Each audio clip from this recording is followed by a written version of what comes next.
Okay, we have 6 o'clock. I'll call the meeting to order. Was meeting properly noticed? Yes, it was. Please rise for a moment of silence and the Pledge of Allegiance.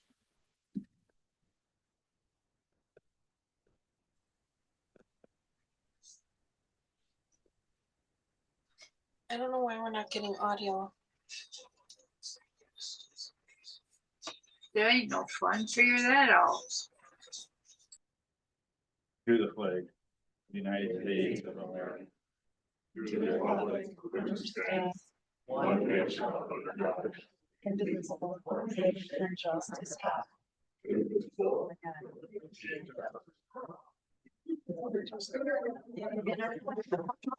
Okay.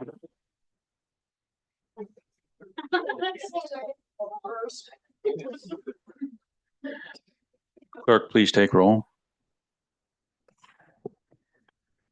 All members are present. We have the agenda before us. Motion to approve the agenda. Supervisor Scott Pease, second by Supervisor Gabarski. Discussion or questions? Supervisor Pozdowski. Mr. Chair, citizens and I are wondering when and where this meeting was noticed. It was noticed yesterday, correct? Okay, now this would be considered a special meeting, is that right? Correct. Right, I'd like at this time to point everybody to our board rules, and it's Rule 16A, please. Ryan, if you could please pull that up. What's the point, Mr. Pozdowski? The 16A says that a special meeting requires 48 hours notice. If this was noticed only 24 hours ago, it's not proper.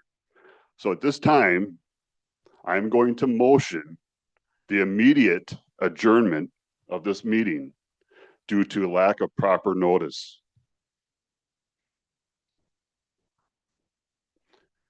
Rule 16A, Board Rule 16A. Just 1 second, please.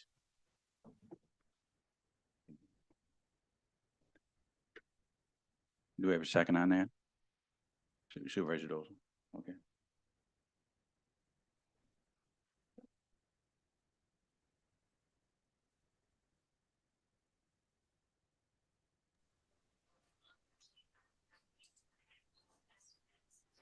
Okay, okay. We got a motion and a second. Discussion?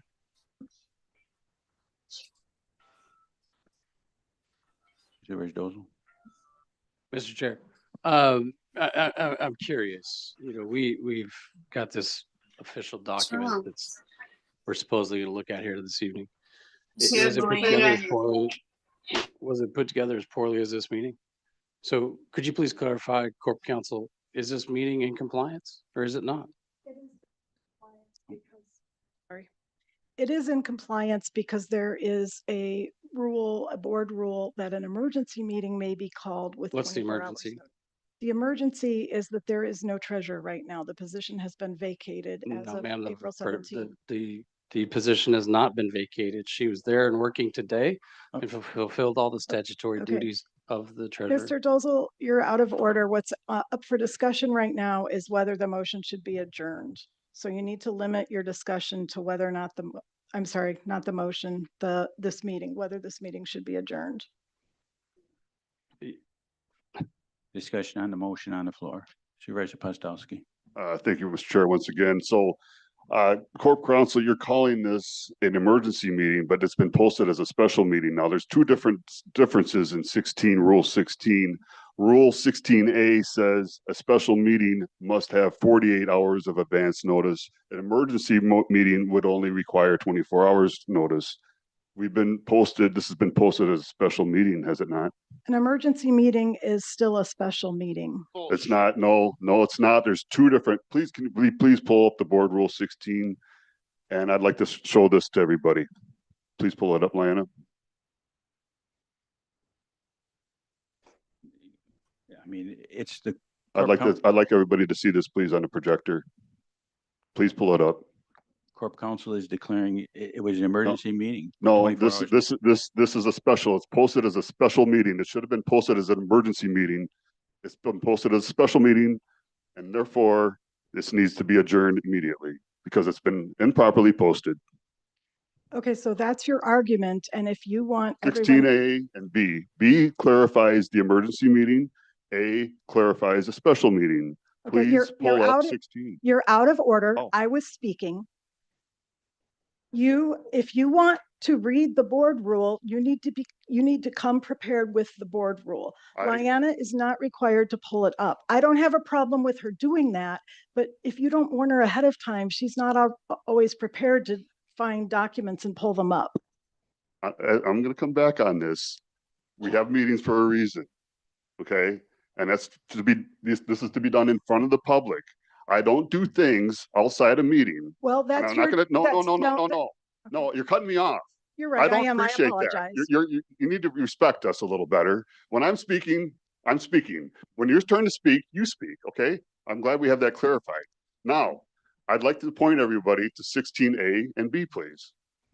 And I'm directing Lyanna that she does not have to pull that up because you did not give her advance notice. You can't expect her to do these things on the fly. And there was nothing preventing you from bringing the board rule and reading it to the room on your own. Pointing it out. It's 16A and B. Board rule 16A clearly says that it requires 24-hour notice for emergencies and 48 for special. This has been posted as a special meeting, has it not? This is not legal and you know it. No, Josh, It's not legal. you are wrong. There are two types of special meetings. There's a special meeting that requires more than just the board chair to call it, and that's the one that needs 48 hours. And then there's one that can be called in an emergency, and and only the board chair has to call that, and that can be called in 24 hours. So I disagree with you. The meeting is in order. Do you want to call him? Supervisor McLaughlin, Yes, thank you. please sit down. Nobody else stands up when they speak. No one told them they couldn't either, so. All right, this fiasco continues. It's very clear, not only to me, I am sure, that you folks sitting up there, it doesn't matter what laws or rules are, you're doing as you wish. And that is, Okay, order.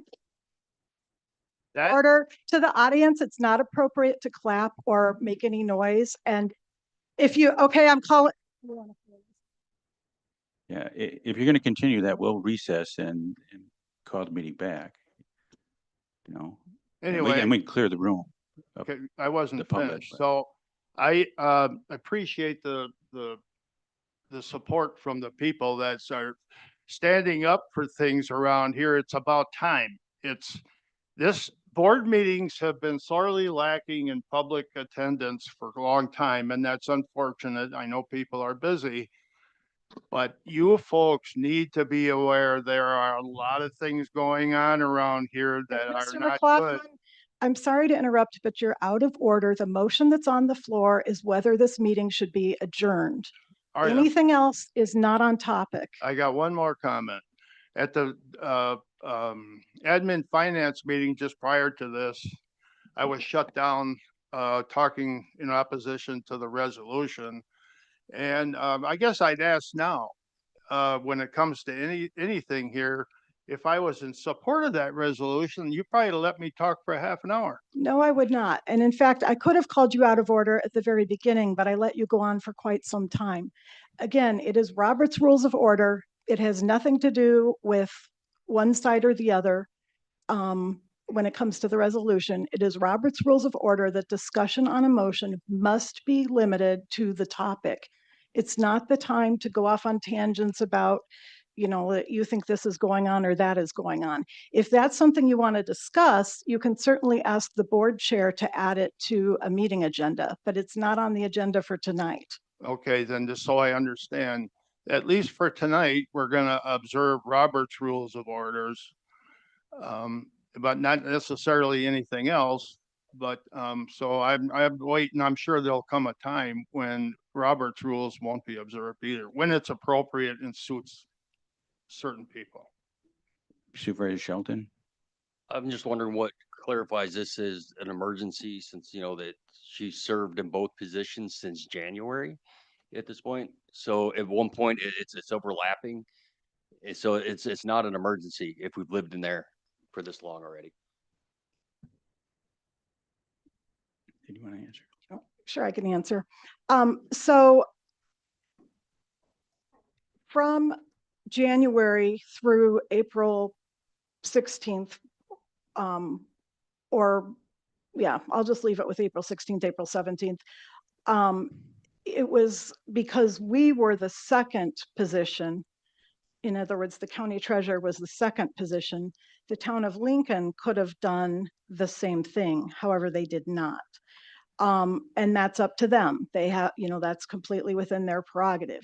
However, we became aware of this, and as of April 17th, on the advice of our attorneys and by operation of law, according to the case law, the Attorney General's opinions, and the law in many other states that also recognize incompatibility of office, our position is that the position was vacated on April 17th. We do not have a treasurer as of right now, and so we need to get a treasurer appointed.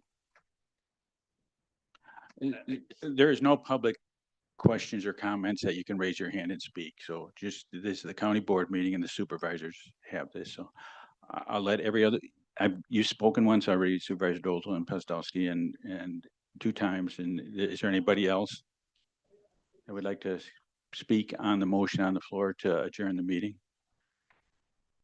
Okay, Supervisor Dolzal. All right, Mr. Chair. If I may speak to Corp Counsel for just a moment. She called me out of order just a minute ago when I was clarifying the lack of emergency. County Treasurer worked today. Completed all of her statutory duties as required. And therefore that position is not vacated. The other point of order that I would like for you to review real quick is, why don't you go ahead and pull up that oath that she took in the town of Lincoln? We're aware that the oath has the wrong position in it, and that was an error on the part of the clerk of the town of Lincoln. So, I mean, here's the deal. Like, you guys use technical errors in your favor all the time. And now here's a technical error that goes against you. And now we're not gonna look at it. You're saying that this meeting was an emergency. Okay. We clarified in the admin and finance meeting that nobody knew this rule existed. This was something that you had to pay a couple of attorneys from Milwaukee a heck of a lot of money to go find. And I'm speaking. You paid somebody a ton of money to go find this rule to try and kick the treasurer out of office. That's not an emergency. We could have had 48 hours. We could have had 2 weeks. We could have had a month to prepare to talk about this. Interestingly enough, that this meeting never was discussed prior to this, but yet everybody on admin and finance knew exactly how they were going to vote because there was no discussion. There was no questions asked. I mean, this is a big deal. We're throwing elected officials out of public office that were voted in by the public, and admin and finance didn't have a single question. How is that possible? How is it possible? Let's be realistic. You mean to tell me there was no discussion, none whatsoever, prior to admin and finance at 5 o'clock tonight about what was going to transpire? None. That was a question. Question?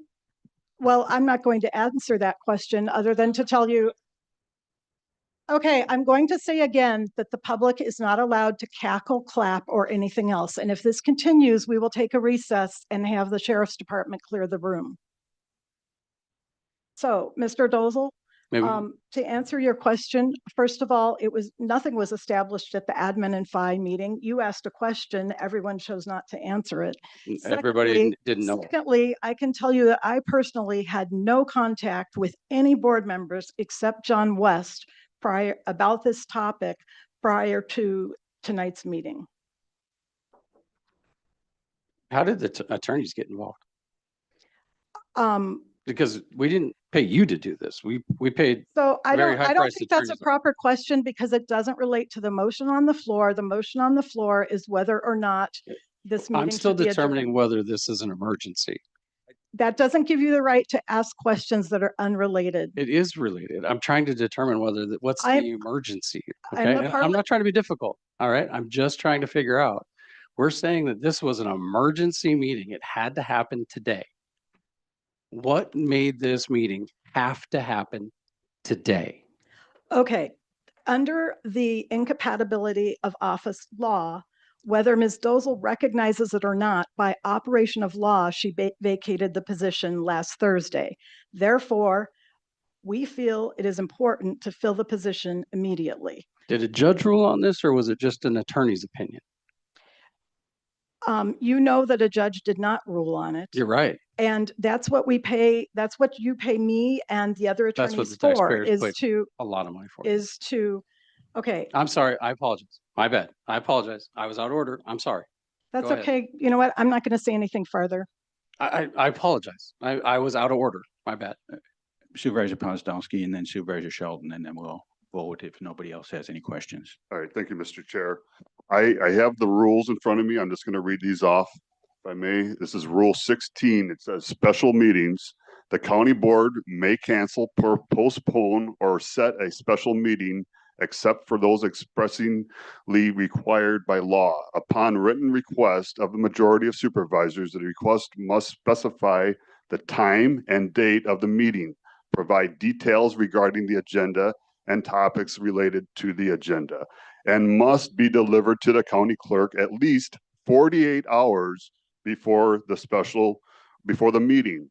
The request shall also list the reasons for canceling, postponing, or the purpose of the special meeting. The county clerk shall prepare an agenda as set forth in Rule 22 and notify each supervisor by mail, fax, email, or telephone of the date and time of the meeting. There, it's clear that there's 48 hours is required. Now, that was A. Now I'm going to read B. This is an emergency meeting. That was a special meeting. This is an emergency meeting. In the case of an emergency, the chair, first chair, vice chair, or second vice chair may call a special meeting. The calling the special meeting must deliver in writing the time and place of the postponed agenda and deliver to county clerk 24 hours before the meeting. The county clerk shall prepare the agenda in 422 and notify each supervisor by mail, fax, email, telephone. So they're basically saying there's two differences here. There's a special meeting and an emergency meeting. It's clear that Yeah. there's not been 48 hours notice for the special meeting. So this should have been declared an emergency meeting, and it's not. It's posted as a special meeting. Therefore, it should have been posted 48 hours in advance. This is clear. This is very clear to everybody. Okay, thanks for your Okay, comments. so you were- There wasn't a question there. Okay. We're gonna move on. Supervisor Shelton.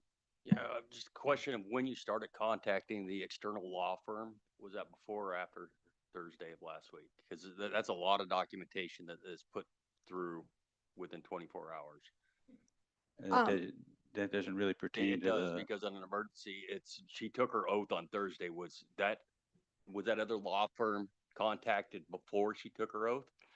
What I will say is the law firm was not contacted specifically with respect to this issue. So that's It's a lot. true. It's true. okay. So we're gonna vote on the motion on the floor, which is the motion is to adjourn the meeting.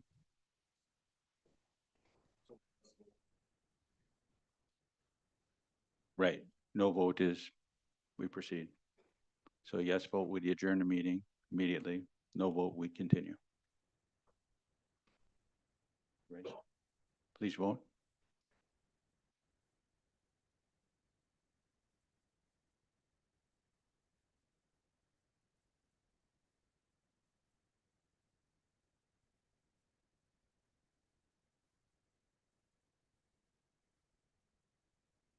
There you go.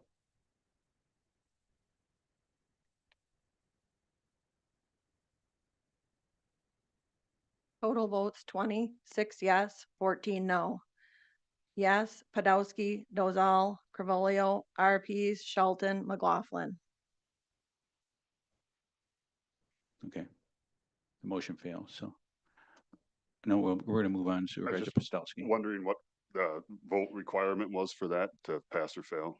Was that a 2/3 or a 50 or half? Well, it failed. You only had 6 votes. for Right, but yes. was that required a 2/3 vote? Or was it required 50? Just a majority Just a vote. majority. Okay, thank you. So all those in favor to approve the agenda signify by saying aye. Those opposed signify by saying nay. Nay, Supervisor Pozdolski. Yeah, we did. We had a first. We had Supervisor Scott Pease and Supervisor Gabarski. What's that? The nays, if you want to raise your hand so they can be recorded.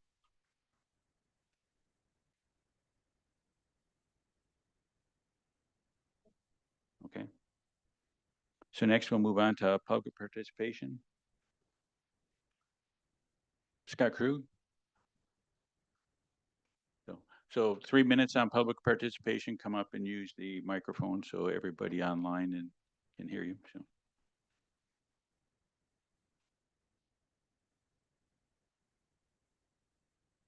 Thank you. Different view, same message. All right, so interesting dilemma we're facing here in Adams County, right? Pretty unique to anywhere else in the state of Wisconsin. So I am only here speaking for the constituents I represent in Adams County, which is about 65% of the population, the northern end of it. You know, my challenge here is I don't represent any individual. I'm not here for Kara. I'm not here for the treasurer's position. I'm here for the taxpayers that aren't able to be here today, the ones that actually voted for the county treasurer to be in the position she's in.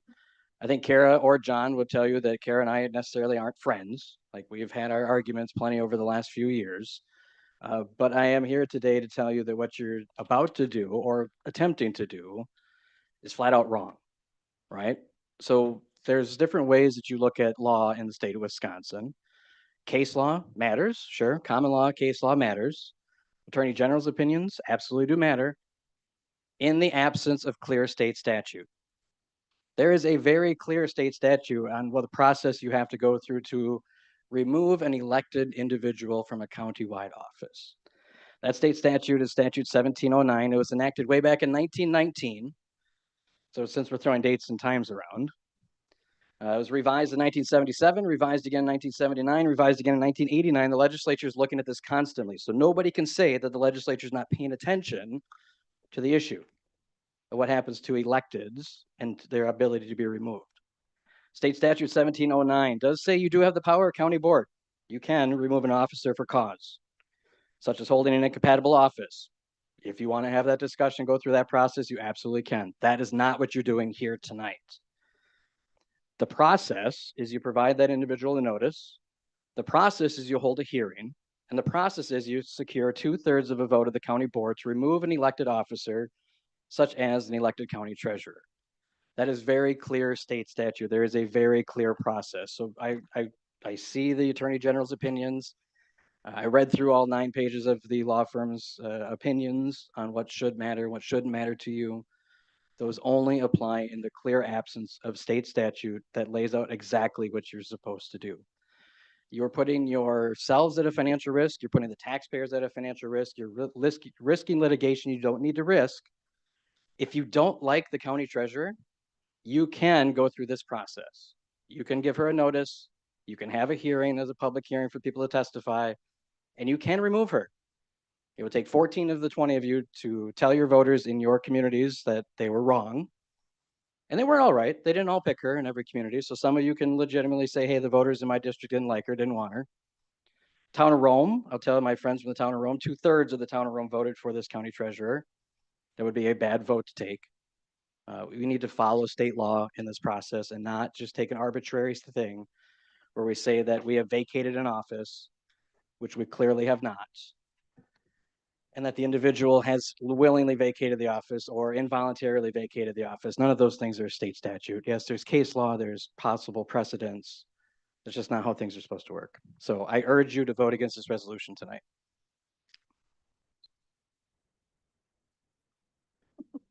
Politicians. Thank you. Pete Church.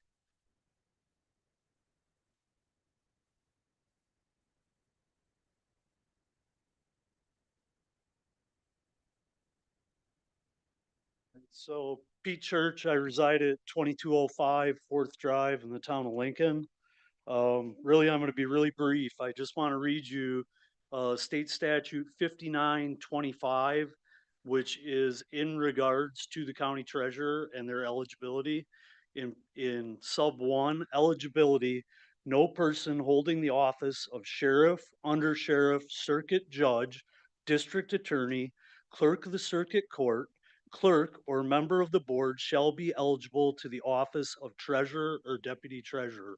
Now, that's the statute. Does it say that she can't be a town treasurer in that statute?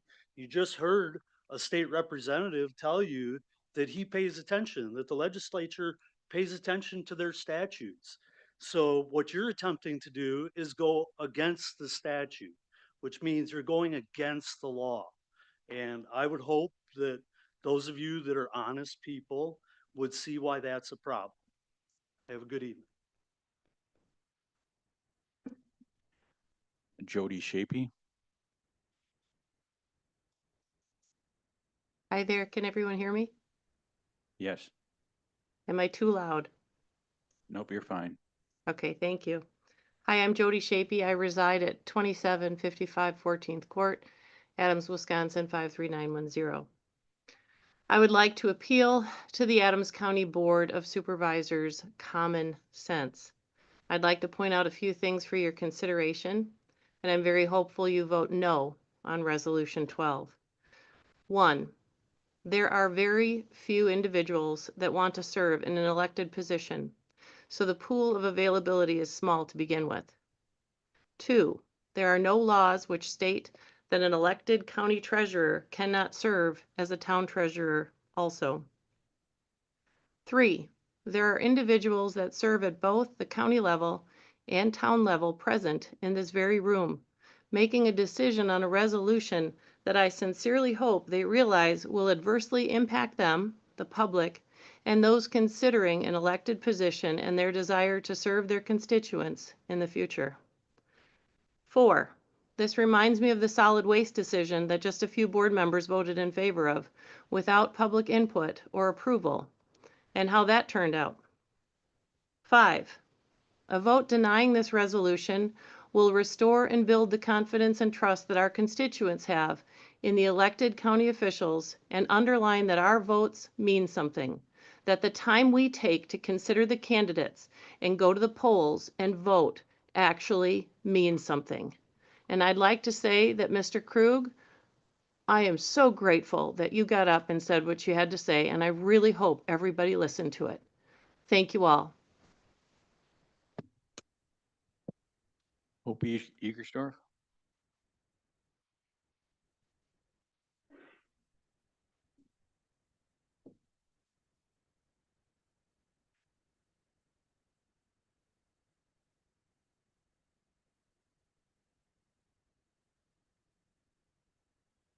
Hi, my name is Hope Eggersdorf and I reside at 797 Dearborn Avenue, Friendship. I did pass some copies of this out at the last meeting, so feel free to read it. The first thing that I am going to be interested in hearing is I understand that in the resolution it states that this is a quo warranto proceeding, which if you look that up would happen with a court hearing, and I don't believe we're having any kind of a court hearing, so I'm sure we'll hear about how that all works. But anyway, the first part of this action is whether or not the offices of the county treasurer and municipal treasurer are incompatible offices. There are not conflicts of interest, and that each governmental unit is responsible for itself. The town and county each conduct their own audits.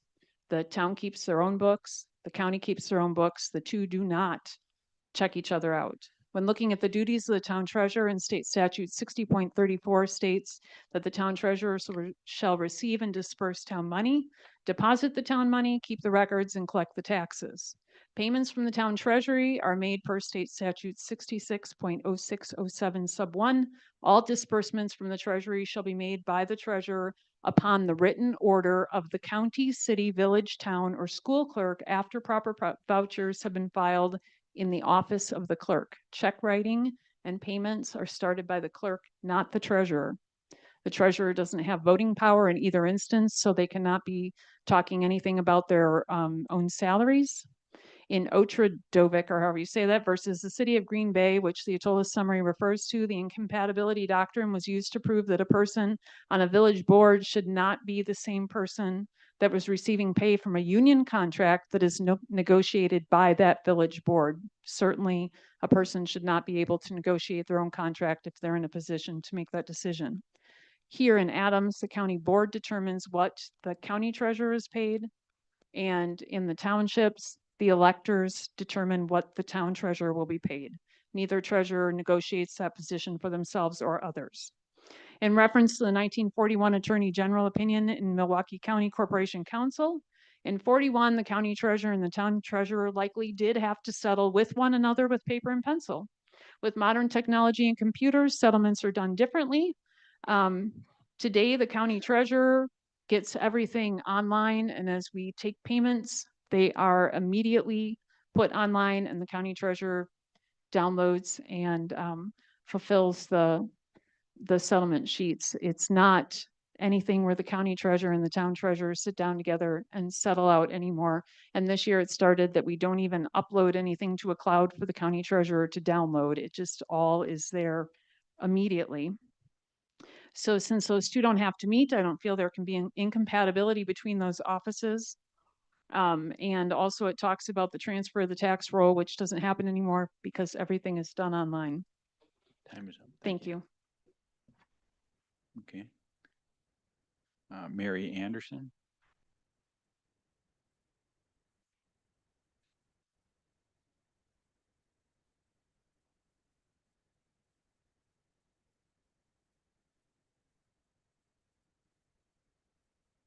Hi, I hope you can all hear me. I'm going to try not to repeat a lot was said because, excuse me for my voice, because I don't think that's necessary. But what I am going to say is Kara was elected by the people with 6,589 votes. The second place was 5,609. It's clearly Kara won. Bottom line right there. And I'm going to go a little more into the feeling on this. I am not a Republican Party. I am not a Democrat Party. I'm an American, and I vote by politics. So I am saying here, I am so proud of Scott Krug, and I voted for him, that he stepped up and he said, this is wrong. I think part of the bottom line, and I'm going to give you a little history.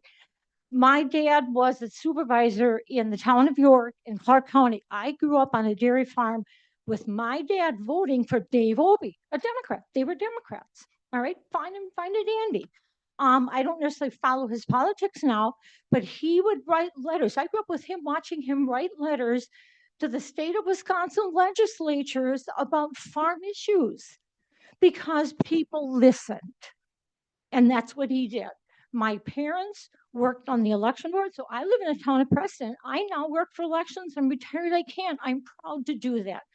I'm on the planning committee for the town of Preston. My parents were involved. I think that's what we should be doing, getting along here. This is just crap. I have lived here now 5 years, and I'll be honest, I am ashamed to live here. Here, I was just going to say, hang on, I typed up a bunch of things here on my phone. And I also listened to the Pledge of Allegiance tonight. We were a little off sync. From what I sound from McLaughlin is that sounds like what the township, the Adams County is doing right now. It's like, why are we not listening? You know, I worked many, many years, and I would have got fired if I had done some of the crap here. So I am actually ashamed to be a resident of Adams County, Wisconsin, of the United States of America, and I feel we people should be listened to. Thank you. Mary Lou Paler.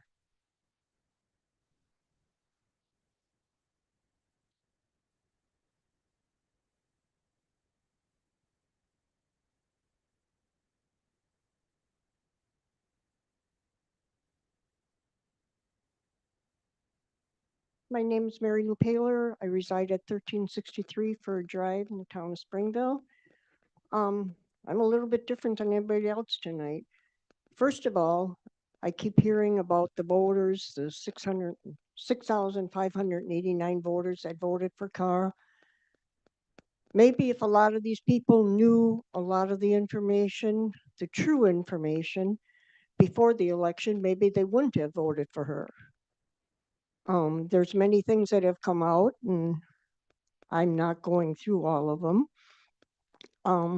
But how many times have you heard, when you went to vote, how many times have you heard of an independent running or a libertarian running that won the election?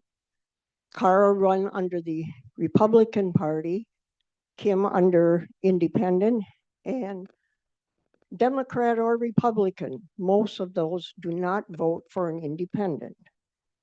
As far as the county administrator having it in for Carr, what about all the Facebook attacks and that on the county board, the administrator?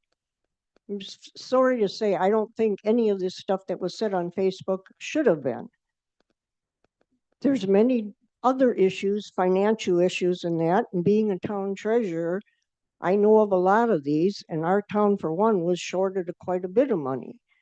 So I'm just not agreeing with what all the statutes and everything, maybe that's all true, but in my opinion, Kara's main reason for running for office was to get rid of the county administrator and some of the the county supervisors. Thank you. Bruce Walker.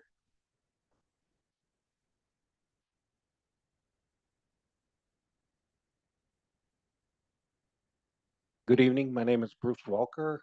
I reside at 2631 County Road B, Grand Marsh, Easton Township. Thank you for giving me an opportunity to speak.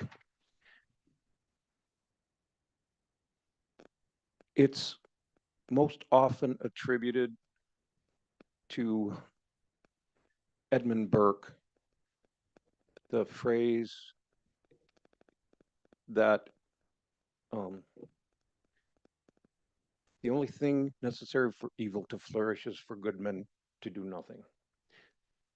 Now, I'm not saying that this process that we're in tonight, and I didn't bring a lot of notes with me, sorry about that. So this is kind of a last minute thing on my part because I just found out about the meeting, the special meeting. So I'm not saying that this is evil, but I am saying that statute is very clear as to the procedure if an elected official is removed, and that procedure is not being followed, in my opinion, based on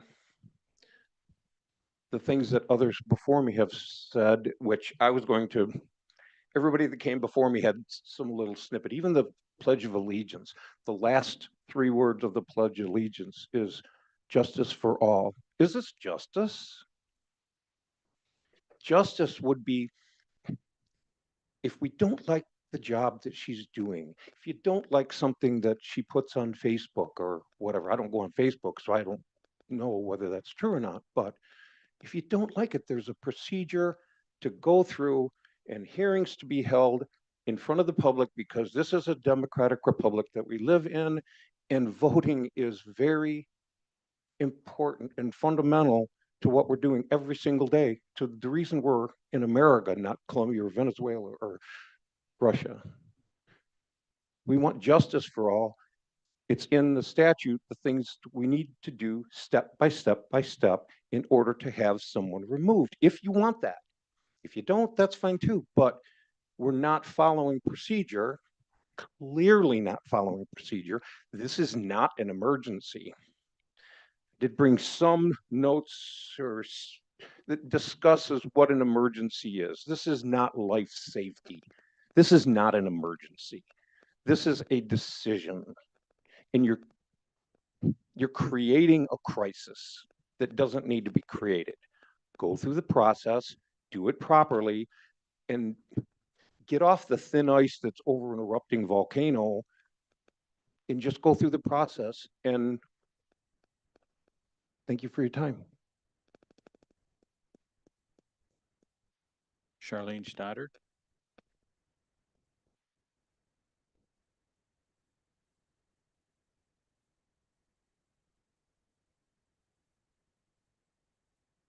My name is Charlene Stoddard. I live at 1173 West 15th Court in Arkdale.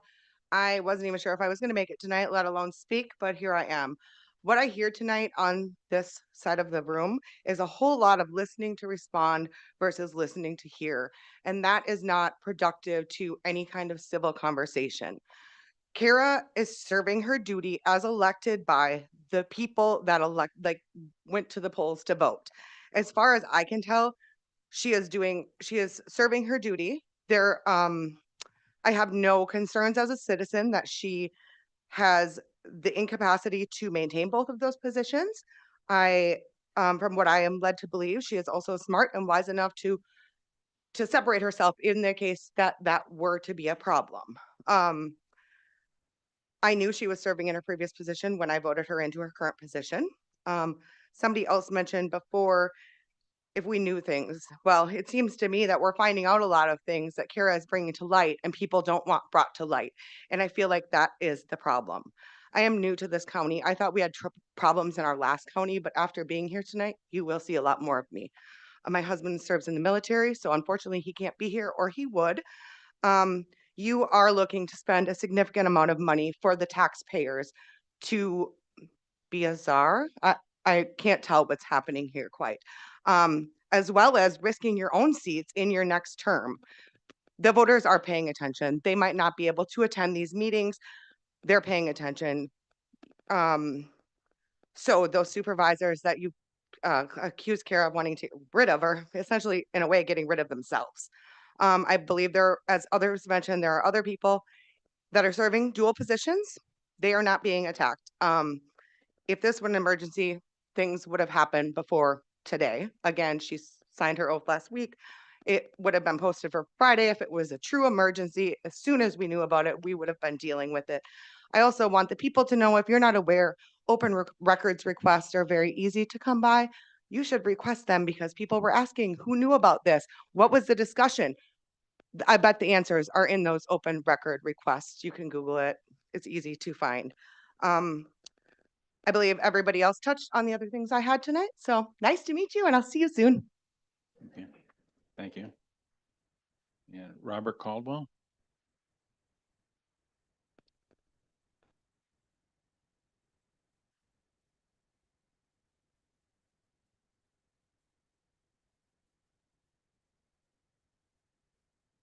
My name is Bob Caldwell, 1825 8th Drive. I think we all have read the statutes and we heard everything here. I'm especially impressed with Scott and Pete. We're in the middle of this. It started. It's not finished. The county should be well aware of the mountain of litigation if they proceed with this. I mean, a mountain. I'd like to point out there's a difference between up here and back there. That's evident for everyone. We voted for you guys. We're counting on you. You know, we had I'll point this out. I'm on the Board of Appeals. We had the state intervene. So we had to do a case over. We showed up prepared. The others, county, lawyer, the other lawyer, they beat on us. They beat on our chairperson until he resigned on the spot. She told him that he could ask him to recuse himself. And he said he would not. The lawyer said that if you vote, your vote won't count 100%. So the lawyer got done. He kept interrupting and interrupting and interrupting our meeting. And he said, "Where's Mr. Caldwell?" Well, I'm sitting there like Ralphie on Christmas Story, looking around like, oh shit, he's after me now. Well, he beat on me. And I was asked to recuse myself. I said, no, I won't do it. I'm honest and I'm not prejudiced. And I'll hear it through. Well, he kept beating on me and finally I threw up my hands and said, I'm done. Now that's the difference between the people out there and the people that we hire. And I'd like to close by saying, I've had employees in the past, and if you let them go, you better have darn good reason for it, or you're in litigation and you're skyrocketing your cost. So the only thing I can see for the county to get out of this hole, what they've dug themselves into, I'm asking a question, is there such a thing as a recall? They're the people can choose once again. And we don't have to pay all the litigation. I'm done. Bye. Thank you. Okay, when the clerk is ready, we'll move on to resolution number 12.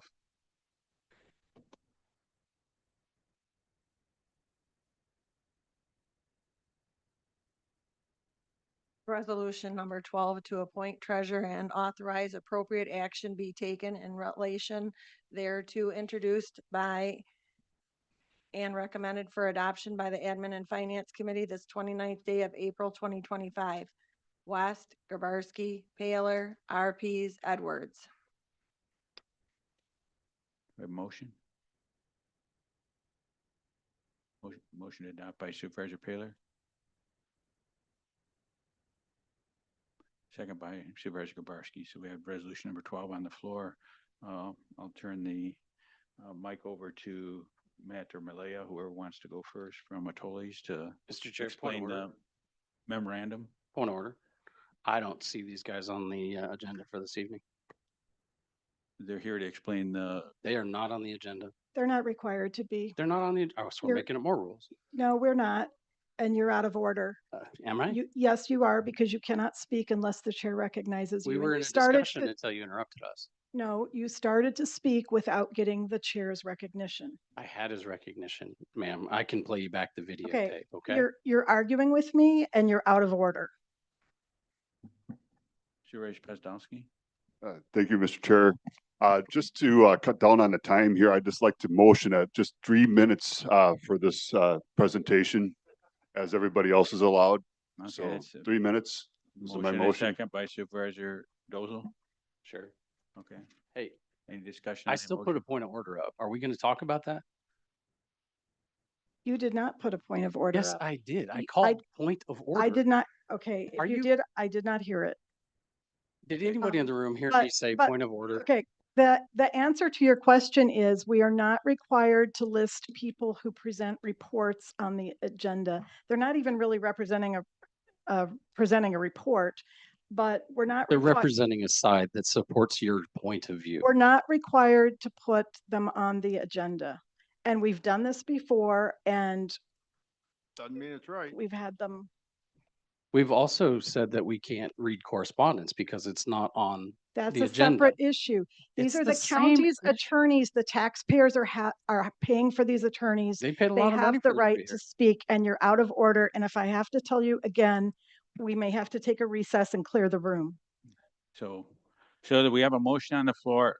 We have a motion on the floor right now to restrict the presentation and the discussion to 3 minutes. So you have that on there, so. Supervisor McLaughlin? Was it seconded? Yeah. Yes, it was. Okay. Yeah, we got a motion in a second, so. Okay. When the clerk's ready, we'll please vote on that. So yes would be limiting their presentation to 3 minutes. No would be not limiting it.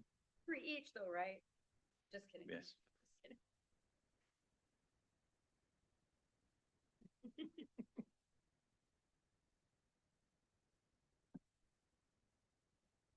Total votes 20, 5 yes, 15 no.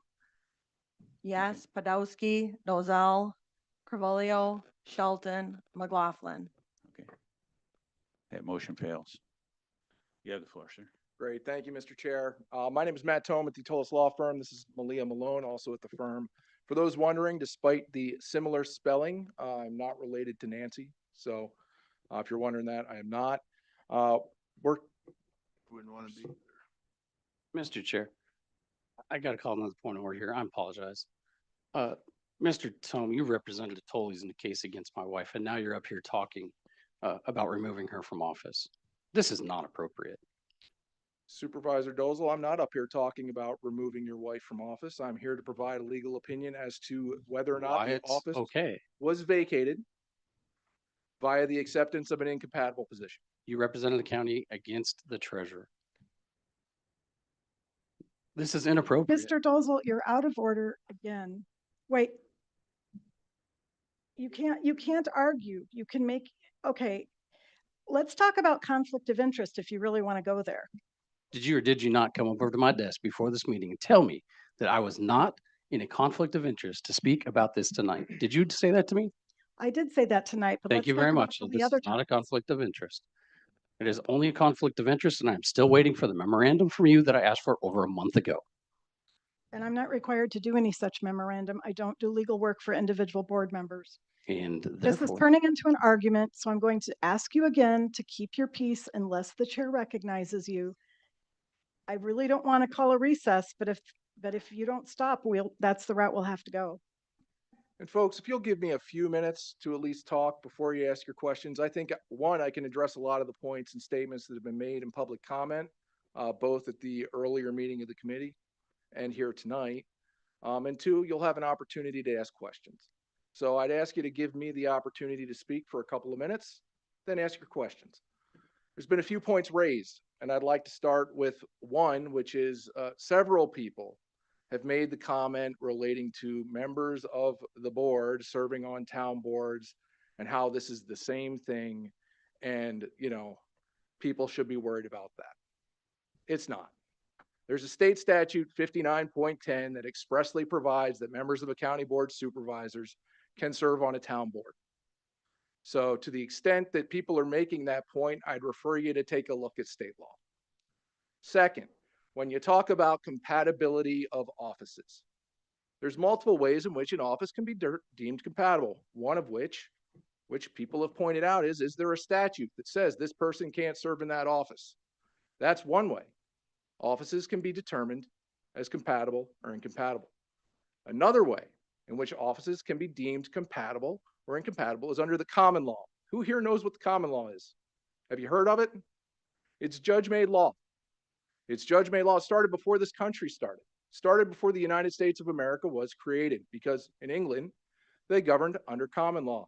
And Supervisor Polsdowski, I see you're shaking your head, but I'll tell you, our Constitution, the Wisconsin Constitution, incorporates common law.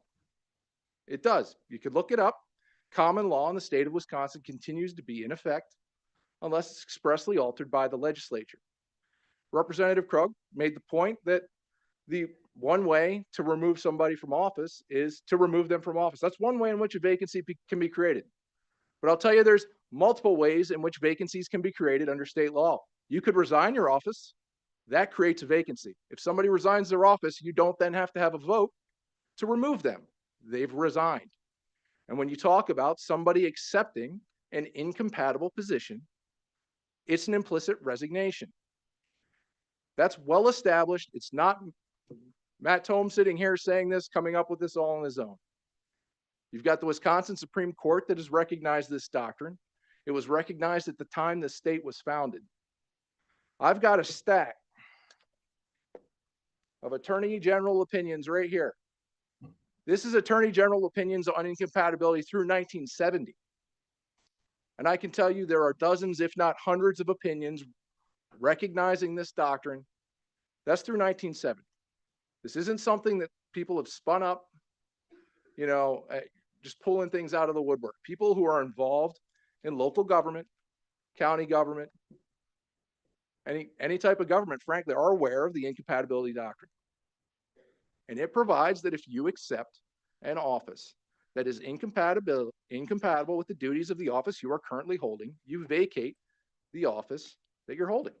It's pretty cut and dry. The question, of course, is whether or not the offices are incompatible. And I've heard some folks raising questions about whether or not the offices are incompatible. Supervisor Dolzy, you've made the point. We're just lawyers. We're just providing an opinion we were asked to render as to compatibility. We're not judges. We recognize that. And folks, if you'll read the memo, one of the things the memo discusses is next steps if the county treasurer does not recognize that she's vacated the office. At that point, assuming we're directed to do so, you institute what is known as a quo warranto action. This meeting is not a quo warranto action. I know somebody referenced that up here. This is not a quo warranto action. A quo warranto action is a lawsuit filed with a judge to settle title to a particular office. So if your concern is the judge hasn't ruled on this, well, there's a way to get a judge to rule on it, is to file the lawsuit and figure out whether or not the offices are in fact compatible or incompatible, and whether or not there is in fact a vacancy. It's our view that there is a vacancy. Another point I just briefly want to make as it relates to compatibility of the offices of town treasurer and county treasurer. The point's been made that we're referencing a 1941 Attorney General opinion. Yeah, it's 80 years old, I get it. We've been collecting property taxes in this state in a fairly similar manner, I think, going back to 1941. The way property taxes are collected in this state is at the collection period through January 31st, thereabouts, taxes are paid to your local municipal treasurer. They're paid to the city treasurer, the village treasurer, the town treasurer. And is that village treasurer, city treasurer, or town treasurer collecting just the taxes owed to the town? Do you pay separate taxes to the county at that time? Do you pay separate property taxes to the state at the time? You don't. You're paying taxes to your local municipal treasurer for the town or the village or the city and the county and the state. So the town treasurer in this case is collecting taxes on behalf of the county and the state. Now, if you're the county, how do you determine you've gotten your portion of the taxes from the local town treasurer? To whom does the local town treasurer then remit those funds? County treasurer. Now, who's making the determination as to whether or not a town treasurer has provided the appropriate amount of funds that are owed to the county and the state to the county treasurer? It's the county treasurer. Is that a conflict of interest when it's the same person holding the position of town treasurer and county treasurer? And to this point, and I'll just a couple minutes, state law requires the town treasurer to execute a bond on their behalf, essentially guaranteeing payment of the appropriate amount of taxes.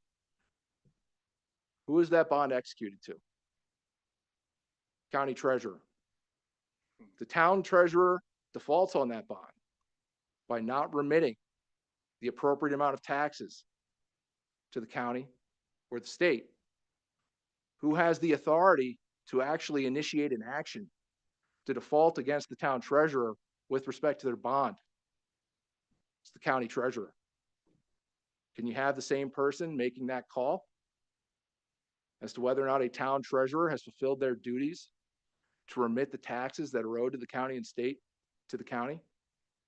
It's the fox guarding the hen house. And it's the same issue that led the Attorney General in 1941 to say that these offices are clearly incompatible. And it's not the Wisconsin Attorney General that said that. We cite in the memo an opinion by the Michigan Attorney General from 2007. Similar property tax collection process. Taxes are collected by local treasurers. County and state taxes are remitted to the county. Michigan Attorney General, clearly incompatible, county treasurer and local treasurer. So this is not an issue that, one, this is the first time people have looked at. They've looked at it before. Two, you talk about duties, and I know somebody earlier tonight mentioned the duties of the town treasurer. One of those duties is to collect taxes as required by state law in Chapter 74.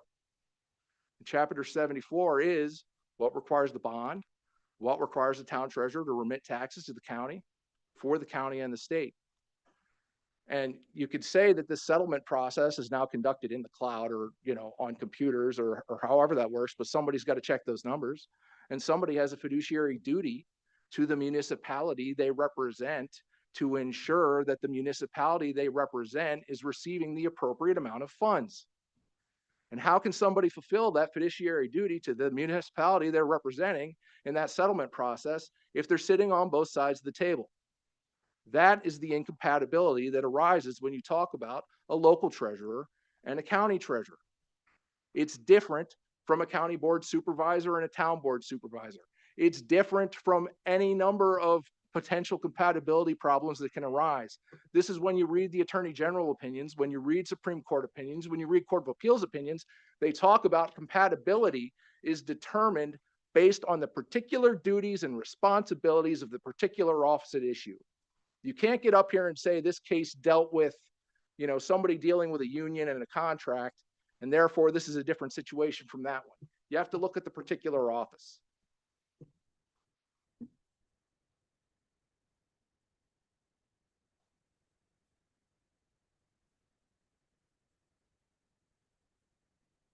So, I'm happy to answer questions.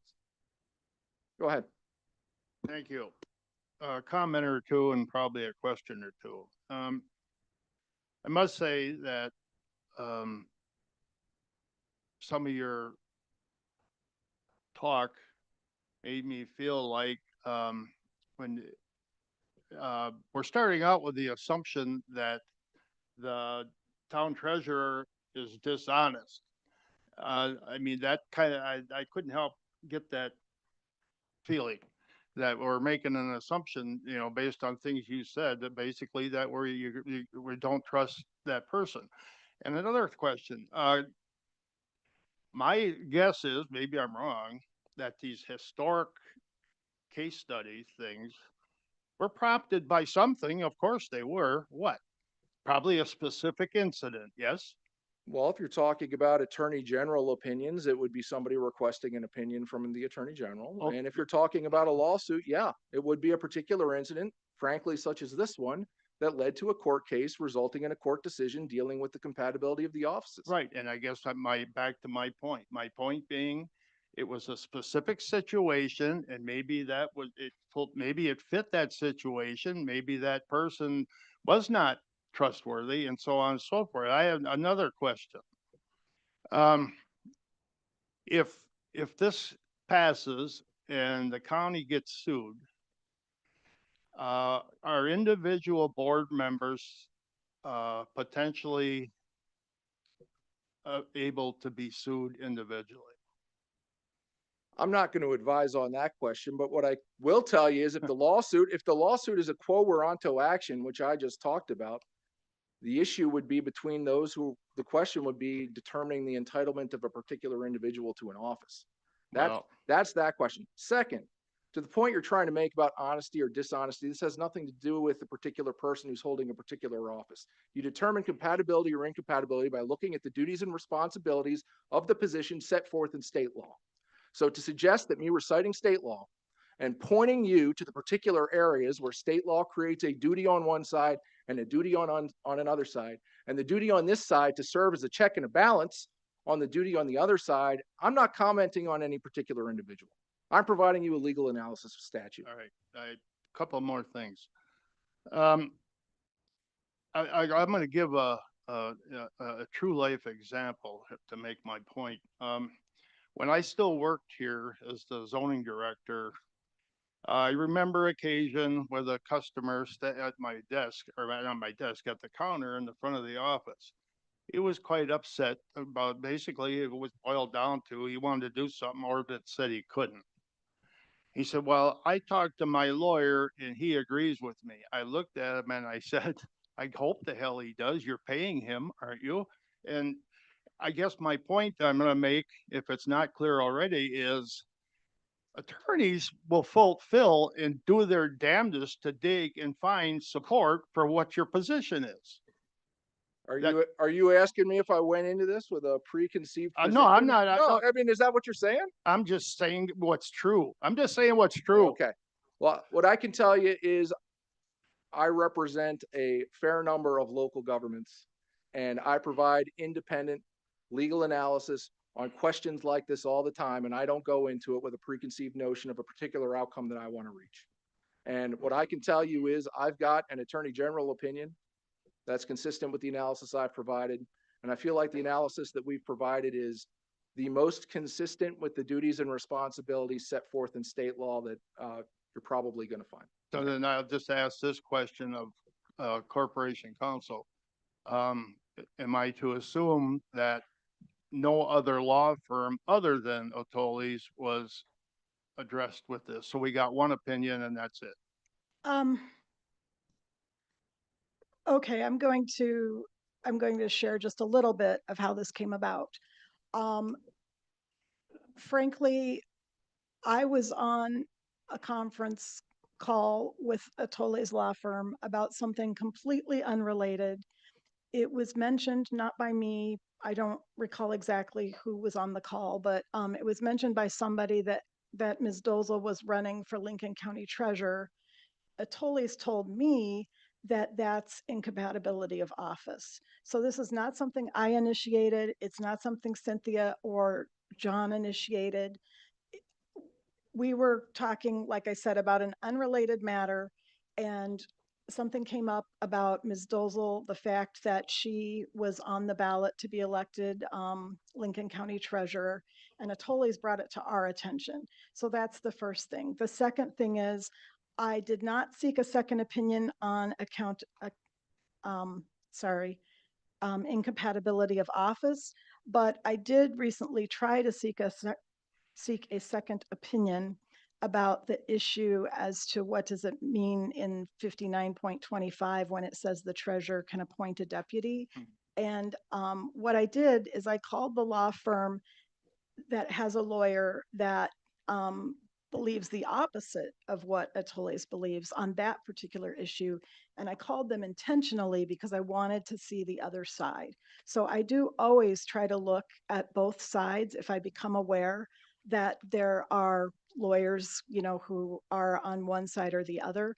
I am not aware in this particular instance that there are lawyers who don't agree with Otolli's, but I have not looked, I will admit that. Mr. Chair, I have one more thing, if I may. Okay, this came to my mind too, and not just now, but given this entire situation and what the claim is that what the problem is that it supposedly exists, it occurs to me that somewhere along the line, somebody might have said, well, maybe the county treasurer should be given an opportunity or the choice to resign her town position if that's the problem, but I don't hear anybody saying anything like that was done either. That's addressed in the memo. Okay. Is the question whether or not this situation can be resolved by her resigning the town treasurer position right now? Is that the question? That was the question, yes. Was she ever told that could potentially be done? I don't represent the county treasurer. I certainly didn't, but. Oh, okay. No, but you mentioned it in your memo, But it's in the memo as to whether or not resigning the town treasurer position right now would solve that problem, and it won't. Well, it's because you don't want it to, or they're not, you don't, yeah, okay. Supervisor Shelton? Yeah, you mentioned before that you had these discussions and these thoughts before she was actually fully elected. When did you start this conversation is my real question, because you just said it. I don't know exactly. I think it was in early April.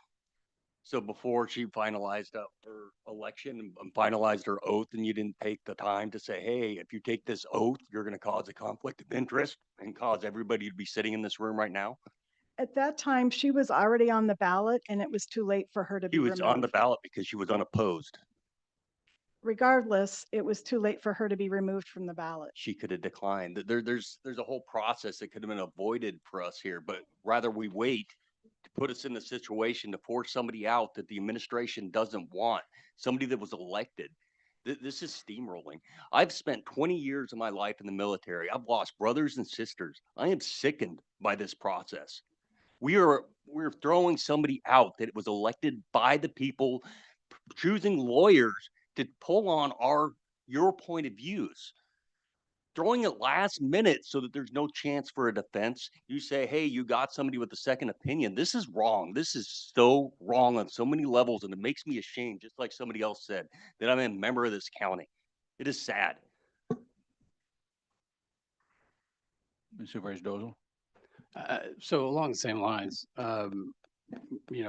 clearly one person in the county knew, at least one, I'm guessing there was probably 2 or 3 that knew, that this was a potential consequence if she accepted that position as a town treasurer. Do you remember a conversation that you had with the treasurer when you asked her when her swearing in ceremony was, because you thought you'd like to go so that you could tend and support her, show her support for her? Yes, I do remember that email. So And I attended her swearing in January and showed my support. So who exactly do you represent? I represent the county. As in Cynthia Haggard and John West? No, Who? I represent I represent the best interests of the county legally speaking. So it's my job as the county's lawyer to do my best to Avoid conflicts? no, to figure out what Protect the the county law from is liability? and to follow the law and to protect the county, to make sure the county is following the law. So just a minute ago, I'm sorry, don't mean to, Paul. I'm not intentionally pointing at you. I'm not trying to be aggressive or anything. I'm just, You don't have to worry Foley's about it Law. with me, Supervisor Goff. Atoli's law just said they do not represent the treasurer. So who do they represent? They represent the county. Who's the county if it doesn't include all of the elected officials, all of the county employees? I believe that's why we're here today, so that you can determine whether or not you agree with the recommendations in the memo. That's why this meeting is called, because we're not just doing things on our own behind the scenes. That's why this emergency meeting was called. So that's what we're here for. So just to clarify, it's a special meeting, not an emergency If meeting, you right? look at your own rules of order, it says in an emergency meeting, this is a special meeting. So if you're looking at a Venn diagram, all emergency meetings are also special meetings. It's right in the language. I'm sorry you're having a hard time reading it. It's right in the language. of your rules. Excuse me, is there a reason why you're talking down to me? I'm standing up here. No, your language and the I'm words that actually you're very choosing. short. I can stand up and we'll be equal, What- but you'll still be talking down to me. Is there a reason why you're talking down to me? Well, I am also an elected Okay, official. to in this order, Mr. Dozel, you're becoming argumentative. That's not appropriate. And as to Attorney Malone's point, if you read rule, was it 16, Mr. Supervisor Podolsky? Okay, if you read 16, just 16, the title, it says 16- special meetings. And then it has an A and it has a B. And Mr. Podolsky read you the B and he read you the word special meeting. There's a emergency meeting and a special. You've meeting. not There been is not. recognized. You've not been Reality of it recognized. is- Supervisor Postowski, Reality of it Supervisor is, Dozal has this the is, floor. this is my conversation. And I don't care if it's a special meeting or an emergency meeting, it's BS period, okay? So the reality of it is, you personally played a role against the treasurer to bait her into telling you when she was going to swear her oath so that you could swoop in and get her in trouble. That's not true. I believe the election was April 1st. And as I said before, Why did you ask? Why did you ask her when she was swearing in? You said you wanted to go there and support her. Did you go there Again, and support her? the day, Did so you go there and support her? Mr. Dozel, if you're going to ask me questions, please I give will me wait the for your respect of being allowed to answer. So I had actually met with Ms. Dozel, and I don't remember the exact dates, but I believe I met with her on April 2nd for, I don't know, 3.5 hours. We had a very good meeting about in rem foreclosures and other things like that. I had intended to ask her that day if she had been reelected. I forgot. So later that day, when I realized I had forgotten to ask her if she'd been reelected, I sent her an email. I have always, from the time Ms. Dozel started, tried to be objective, tried to get to know her, tried to establish some trust. I see her shaking her head, but if that's not true, Kara, why did you text me to my personal cell phone a picture of your granddaughter? I do feel that we've managed to build up some level of trust. You don't have the floor. And so I did that. You don't have the floor. I did that. And like I said before, I hadn't even had, to the best of my memory, I hadn't even had the talk with Atoles yet. Because the day that I asked her about if she had won the election and when she got sworn in was April 2nd or 3rd, somewhere in there. And yes, it was, to the best of my memory. And so anyway, I hadn't even had this discussion with Atoles yet. I wasn't even aware that incompatibility of office was something that we were going to pursue. I hope you understand, and I know you do, you're a smart person. And this is exactly my point as it relates to everything that's related to the treasurer's office today. Everything is stored digitally. It's all got an electronic fingerprint. And with open records, we can go back and find every single piece of it. So Yes. I would encourage you to please recall this correctly, because here's the reality. The reality of it is you allegedly are here to represent Adams County. You did not represent Adams County because the treasurer is part of Adams County. You set her up to fail, and you're sitting up there tonight with your attack dogs, sorry guys, trying to make all of us believe that this is gospel and that she has to go tonight. That there should be no due process, that the voters of Adams County don't matter. What matters is that this has to happen tonight, and she's got to be gone. She hasn't done anything wrong. Mr. Dozel, if you'll allow Atoles to finish speaking, I think you will learn that she is, if this resolution passes, there is no intent to lock her out of her office, to keep her from performing her duties until a court weighs in. So how do we appoint a new treasurer if there's an existing treasurer? And on top of it, I'd also like to point out that you all have arbitrarily decided to toss out the deputy treasurer as defunct and important, but we actually have a sworn deputy treasurer who should naturally fall into this role. And we're just going to throw that away too, because that role doesn't matter either. So Supervisor Dozel, if I may. Are you going to tell me what the What I'm going to tell you is we're not throwing the county treasurer out of office tonight. The county treasurer is no longer in office. She might be sitting there performing the duties as of what is known as a de facto officer. And if you've got lawyers, you can have them look that up too. We would love to have them here, but we couldn't because we had a meeting we had to have in 24 hours. Oh, They okay. couldn't get here Well, because we didn't know, but you did. So how did you know? Are you telling me that your schedule is so wide open that you could drop everything and be here tonight? Mr. Dozel, again, I'm going to call you out of order. You're being argumentative. Supervisor Dozel, you wanted an answer to your question and you wanted follow-up from the Corporation Counsel. So what I'm going to tell you, because one of the things you've repeatedly said tonight is that a judge needs to weigh in on this and that this shouldn't be a Tolis law sitting up here and saying this, which is, I believe, what Corporation Counsel was just about to try to explain to you before he cut her off. What is going to happen? What is going to happen? Point of order. I deserve some respect, and I don't appreciate being talked down. Well, Feedback on my I've been child. called an attack dog tonight. I've been called all kinds of things. I'm a big boy and I don't need to call for the board chair to protect me. So I'd like what to we're call going to point do. of order on that too. I find that his demeanor is disrespectful. Are we following Robert's rules of orders or only when it's convenient? Thank you, Supervisor Polsdowski. What I will say is what is in this memo. And I understand you're pointing at me and I'm saying thank you for pointing at me. What I am saying is what will happen. I'm not cocky. I'm just telling you what the law is. Supervisor Supervisor Polsdowski, he's changing his tone. I am changing my tone. Supervisor Dozel, I apologize for saying that you were pointing to the chair to get protected. I should not have done that. We're here to have a conversation about this, and I understand that you're probably a little bit more heated up about this than others. I get that. But the point is, and I'm trying to still answer the question that you had. What will happen is that there, as I understand, were this ordinance to be enacted, were the county treasurer to say, no, I don't agree that I have vacated my office, what would happen is a lawsuit would be initiated.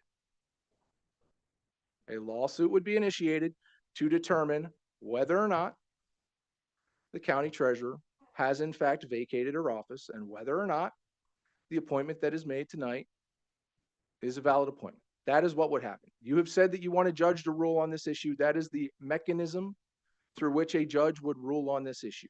What I am here telling folks tonight is my understanding of the law, our understanding of the law, as we understand it. That is the advice we were asked to provide. We were asked to provide the advice as to whether or not these offices were incompatible, the consequences if they were incompatible, and how you could resolve that question were in fact this particular dispute to arise where the county treasurer disagrees that she's vacated the office. So if you want a judge to rule on the question, which you've said you do, that's the mechanism forward. Mr. Chair, I'd like to respond. So first of all, I'd like to point out to the audience and the group here that essentially what has happened here is a law firm from outside of Adams County has come in to represent Adams, well, certain members of Adams County using taxpayer dollars. I believe, if I remember correctly, the dollar amount that was added to the Corp Council's legal fund this year was $500,000 of taxpayer dollars to aid in paying a Tolley's Law to come here and represent them on a whim anytime that they needed him here. So the benefit of this is we get to go to court, but the taxpayers get to pay for it. You just now started the recording? No, I don't know what that was. No, geez. Oh, surprise. We did not just restart the start the recording. It popped up that it needed to restart and she restarted it. We get to pay out of our pocket to defend ourselves from the person or people that are designed to represent the county. I've already done this. I already spent tons of money on fighting the county in court, and I don't have a problem doing it again. So if you think you're intimidating me, you're not. But the reality of it is, folks, these are taxpayer dollars that all of these people are about to vote on. Taxpayer dollars, $500,000 that they've set in a war chest to attack anybody that opposes them. And if you want to stand up against this crowd, you better have a lot of money to fight a Tolley's Law at $375 an hour each, 2.5 hours to drive here, 2.5 hours to drive home. You better have a lot of money to fight this. So as we're sitting here and you're looking at this and you're saying, gosh, what's the big deal? The big deal is Big Brother's trying to intimidate me. Big Brother's trying to make me shut up and go away. Because if I don't comply or the treasurer doesn't comply with your demand that's not backed by a judge, then I have to pay to defend what's right.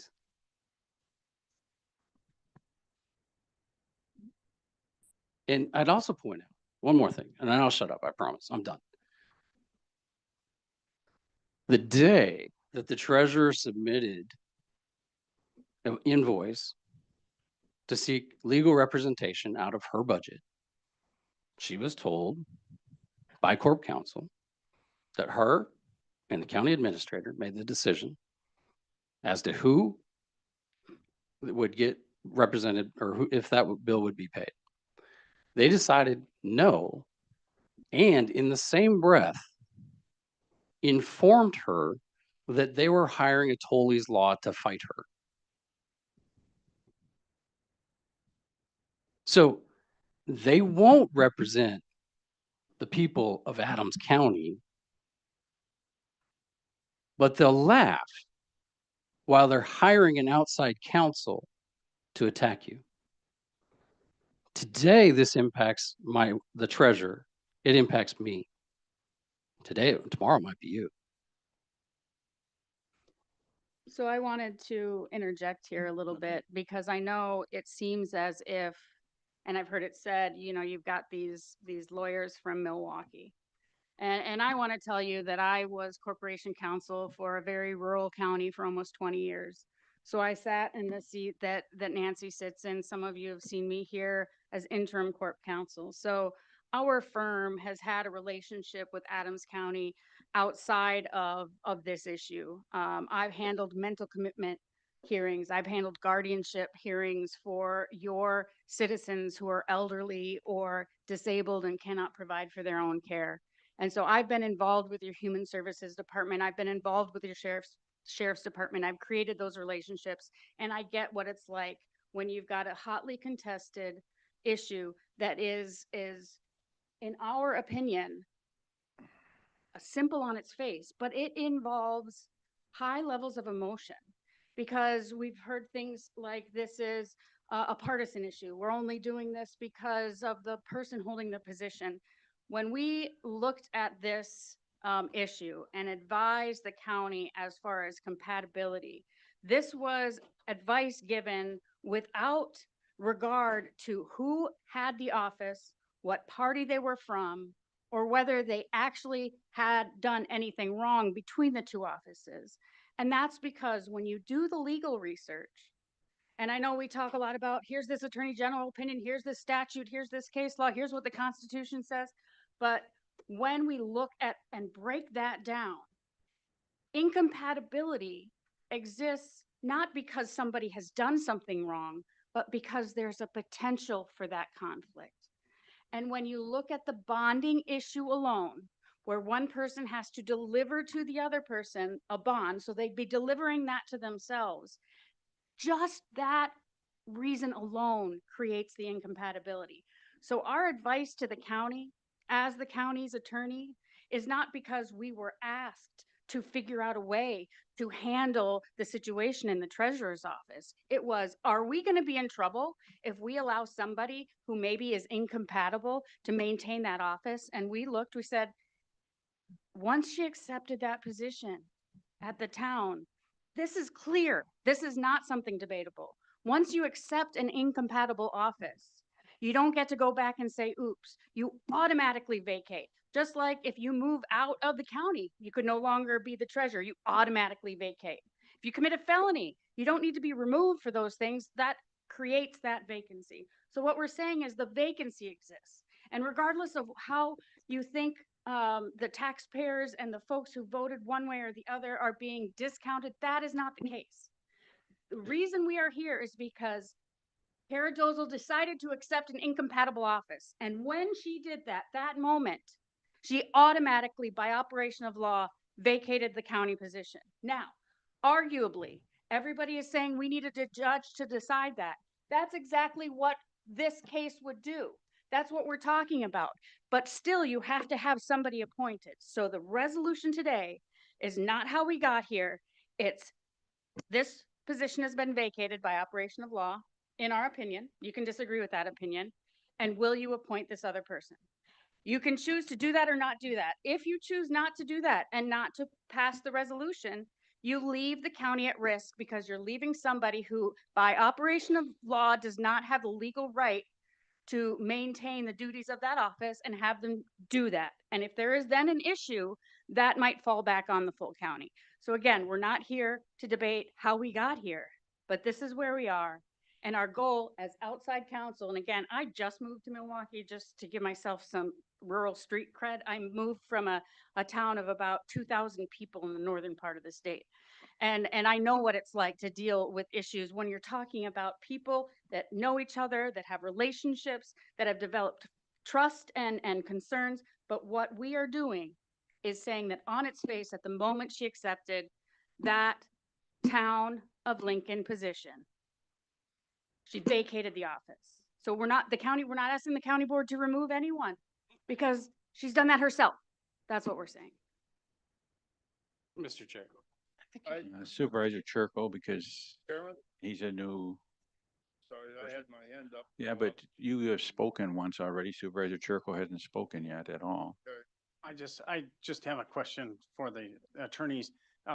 So due process is a very, very big thing. And it's very big. So I understand exactly what you're saying. So her relief could be, will be eventually to come back with a lawsuit and prove that what you're saying is incorrect. That theoretically could be one route, but if you read the memo, if she decides not to accept the fact that she's vacated, which I think we can all say that that's what's happening, the county will initiate, because we want the judge to say, hey, we believe she's vacated, and so we appointed this other person. She believes she hasn't vacated. Judge, let us know who's right. Supervisor McLaughlin. Thank you. I just want to make a couple of comments. The gentleman from Atoli's a while back, and I've heard it now more recently, is the comment basically about if somebody wants to argue the appointment made tonight. Well, first of all, that's assuming there will be an appointment made tonight in my book. And to that end, when it gets to the appropriate time, when I'll say it now. My suggestion would be, if this ends up going that far, you don't appoint somebody, you hold a special election. I mean, you got a person that got elected now and you're wanting to remove her. So now you're just gonna snatch somebody and put them in that office. I think that's just adding to the wrongfulness of this whole thing. It's just, it's none of it, nothing logically seems to even make sense going on around, well, all this. It just, again, Supervisor McLaughlin, if I might, just Sure. a point. And I want to reemphasize this point because I think sometimes it could get lost.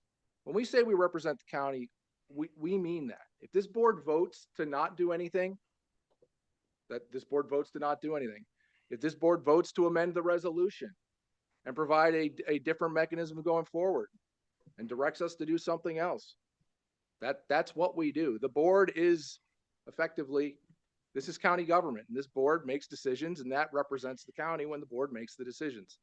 So if the board wants to amend the resolution in a way, you could, there are alternative ways you could go about this. I'm not going to say that this is the only way to go about this. You could file a lawsuit to declare whether the office is vacant before appointing somebody. Frankly, I think that would create some problems if you did it that way. And I think it's in the memo. Supervisor McLaughlin, I think we point out in the memo that there are alternative ways to fill a vacancy other than appointing somebody for the entire term. I don't think we're hiding the ball on that either. So, like I said, we take direction from the board. The board needs to decide what the board wants to do, and we'll follow that direction. Supervisor Pozdowski and then Supervisor Dole. Thank you, Mr. Chair.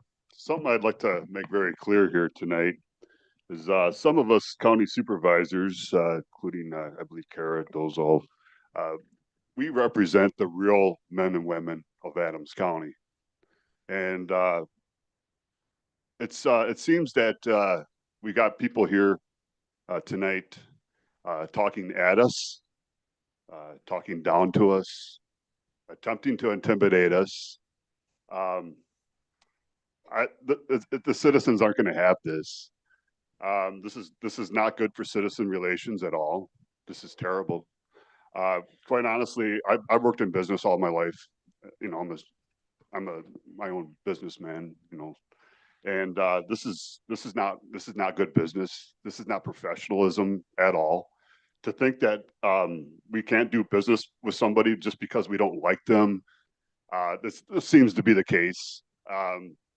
Or we have opinions. These opinions, these feelings. I think you know where you can take those back to Milwaukee and put them. Thank you. Okay, that's out of order, Supervisor Podolsky. We don't allow any vulgarity or curse words, as you know.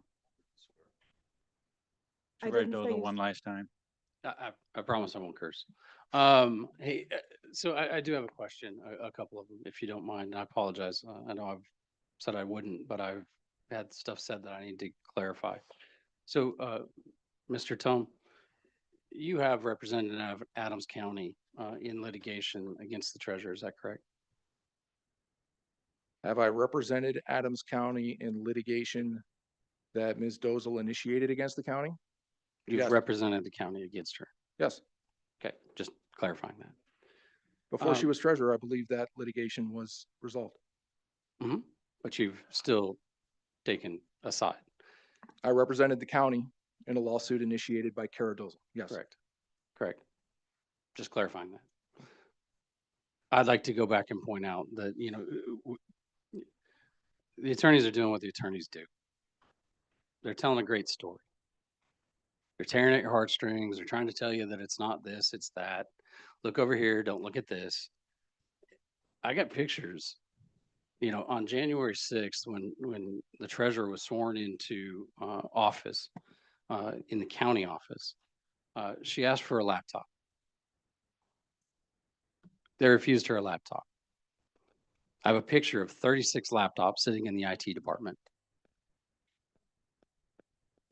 Ma'am, No, I'm talking, okay? This is my time and point, I'm no, not point out of order. You have to limit your talk to the resolution. I Got it. don't see how asking for a laptop or the fact, I I'm- will acknowledge that there are used laptops sitting around, yes. Mhm. But I don't see, first of all, during this part of the discussion, this is not supposed to be general discussion on the motion. It's supposed to be questions for Matt and Malia. Secondly. Are we, just to clarify something real quick. My understanding is that we were in discussion. Ms. Corp Counsel, turn around. He's shaking his head no, yes. I I'm not know. arguing with you. We are in The discussion. board's but shaking his head. Yes, We are in we are in discussion. discussion, but right now the discussion should be directed at asking questions of the attorneys. After they're done and you don't have any more questions, then that's when it would be appropriate to have more general discussion. Okay, so you being an attorney, I'd like to ask you a question. When did you know that if the treasurer swore the oath or took the oath to accept the position in the town of Lincoln, that she would be kicked out of office? Well, first of all, we're not kicking her out of office. Legally, she vacated the office herself by running for treasurer. If you're asking me, when did I know that we were going to appoint a new treasurer, or we were going to bring this resolution forward? I think it was last Thursday. I'm not sure. I'd have to check my date book and my calendar. Is there any point in time that you're aware that the county administrator has very clear plans to try to kick the treasurer out of office for cause? No. Excuse me? I will tell you. Point of order. You can't call point of order on me, I'm- and you're interrupting me. I will tell you that has been discussed. There have been no plans made. It is not, that's not something that, has it been mentioned? Yes. Has there been a serious plan put into place? No. And folks, again, I just want, I want to read from something real quick, because I've heard people in the background repeatedly groan when the point is made that we're not kicking anybody out of office. The point, this is the Attorney General, state of Wisconsin. The current one? No, 1984. Okay. But if you're gonna say that this doesn't count because it's 1984, No, I'm just you're clarifying into who it. exactly you're speaking. No, the common law as to compatibility of offices was enforced in the territory of Wisconsin at the time the Constitution was adopted, and continues in force until altered or suspended by the legislature. That rule is that the acceptance by an incumbent of one office of another office incompatible with the first, ipso facto, absolutely vacates the first, and the incumbent's title is thereby terminated without any act or proceeding. Now, I want to provide a contemporary example for folks. We just had a Supreme Court election, right? Fairly contested, got a lot of press. Both those candidates were circuit court judges. Brad Schimmel, Susan Crawford, both circuit court judges, one in Waukesha County, one in Dane County. Susan Crawford won the election. She's going to be sworn into the Supreme Court. Now, after she's sworn into the Supreme Court, if she turns around and runs for a circuit court position in Dane County, wins that office, and takes the oath, can she serve on the Supreme Court and review the decisions she's rendering as a circuit court judge in Dane County? Or is there an incompatibility of office? I mean, it's obviously it's not the same office, but I'm trying to make the point. So, Mr. Tome. Yeah. The thing that I don't think you're understanding with my point is that in those of you who were here for the admin and finance meeting, I asked the question, who in the room knew that this was a thing? Who knew? Who knew that if she accepted the position as town treasurer, that she would be resigning her position as county board treasurer or county treasurer? Okay. One person, Phil, did you know that? Oh, I'm sorry, no. Okay, so one person knew. There's one person in the room raising their hand. This room is packed. I'm asking everybody in the community, did anybody know that that was a thing? And Supervisor Dozel, Here's my point. In civility, when you have an obscure rule that nobody knows exists, obviously, if you move out of the county, you got to give up your job. If you get a felony, you got to give up your job. Everybody understands that. That's common knowledge. This is not common knowledge. The only person who knew or has admitted they knew was Corp Counsel, who is sworn to represent the people of the Adams County. And she didn't say a word. So if we want to do what's right, you should give the treasurer the opportunity to say, hey, I'll resign from the town of Lincoln and keep my job at the county because that's what the voters said. You're shaking your head. I'm shaking my head because under the law, The as right thing Attorney to do. Tome,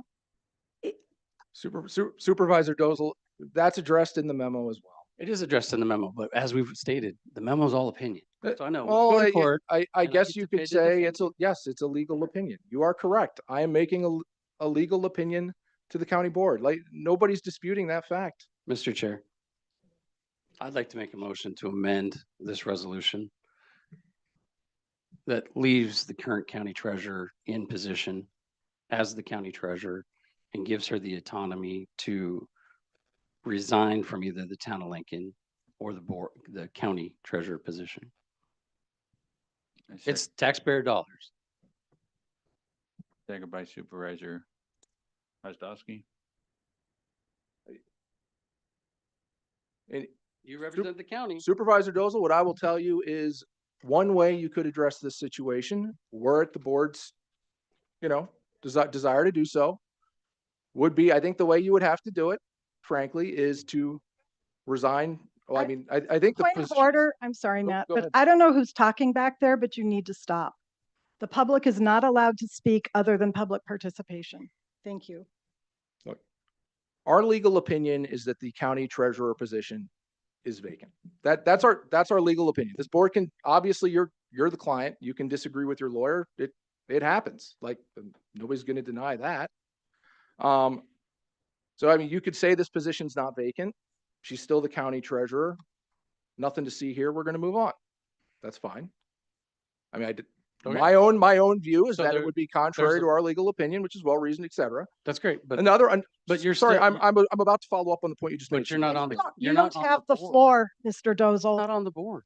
It doesn't matter. A You motion don't and a have second the on the floor. floor. There's a motion and second on the You floor. don't And have it's the her- floor. The and board rules Mr. require Tome that you was be recognized by the discussing- chair. Mr. Tome was discussing the matter here, so. Supervisor Dozel, to your point, I think it would be fully compliant with state law if Supervisor Dozel resigned from the town, not Supervisor Dozel, Treasurer Dozel resigned from the town treasurer position, and the board could appoint her as the county treasurer. That is something you could do. Our view, that it would be consistent with the legal opinion we are rendering. I'm not going to deny that that's the case. If it was the board's desire to appoint her to fill the vacancy that we believe exists, you could do that. So of all the people of this meeting that have a vote in this, If the goal, as stated earlier, isn't to get rid of the treasurer, this seems like a simple solution that's going to save the taxpayers of Adams County hundreds of thousands of dollars. Because I will fight this. So, discussion on the motion, and Supervisor Kubarski will go next. Okay, thank you. Discussion on the amendment.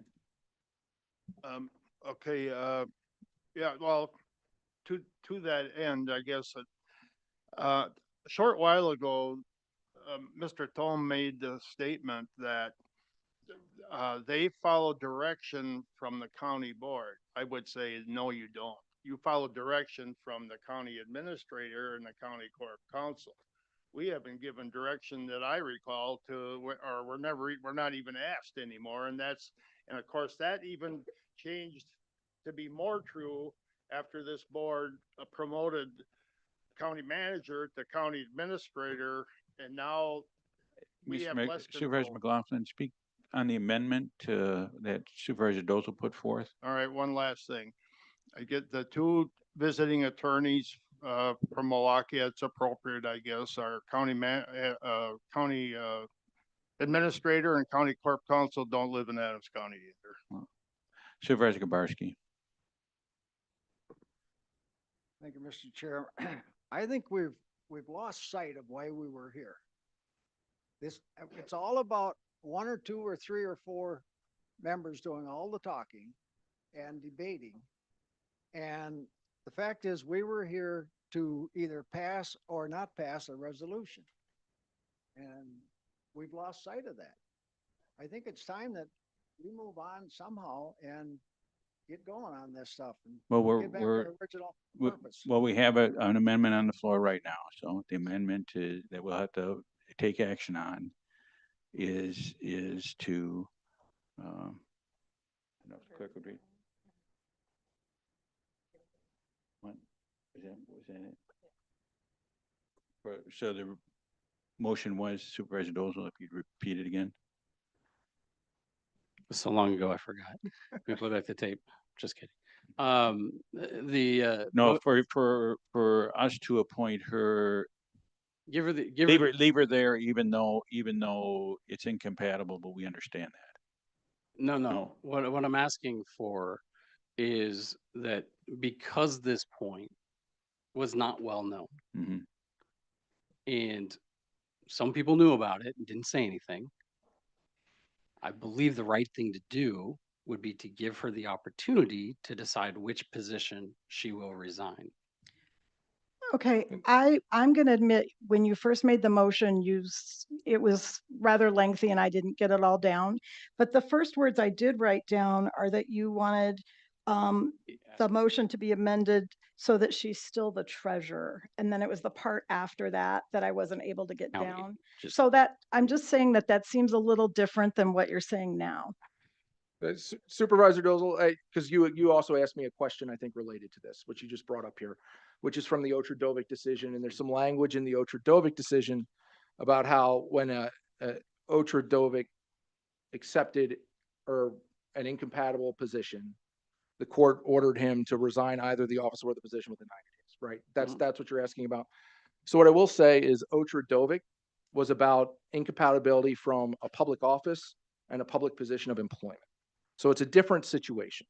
When you're talking about incompatibility of public offices, which is what we're talking about here, I think the rule is fairly well established that by accepting the second office, you necessarily vacate the first office. Now, following up on what I said a second ago, which is, I think there are multiple avenues this board can take, which frankly are consistent with the view that the county treasurer office was vacated by the acceptance of the town treasurer office, right? One, county board could disagree, say there's no incompatibility, we're not doing anything, and we don't even think there's a vacancy here. You could amend a resolution, issue that decision. I'm not saying that's not something you can't do. Two, you could amend the resolution. You could direct us to initiate litigation to settle the question without appointing somebody. I'll be frank with you, and I think it's put in our memo. If your intent is to have somebody else in that office and appoint somebody, I think it's probably better that you do that, so that then you have somebody, that there is an actual dispute between two people as to who holds the office.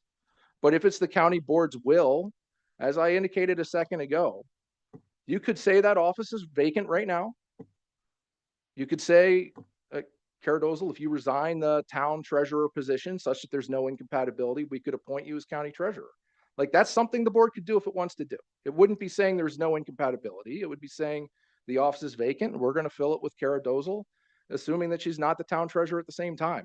That's consistent with state law. I'm not going to say it's not. Supervisor Dozel, or Pozdowski, sorry. Thank you, Mr. Chair. So, couple things.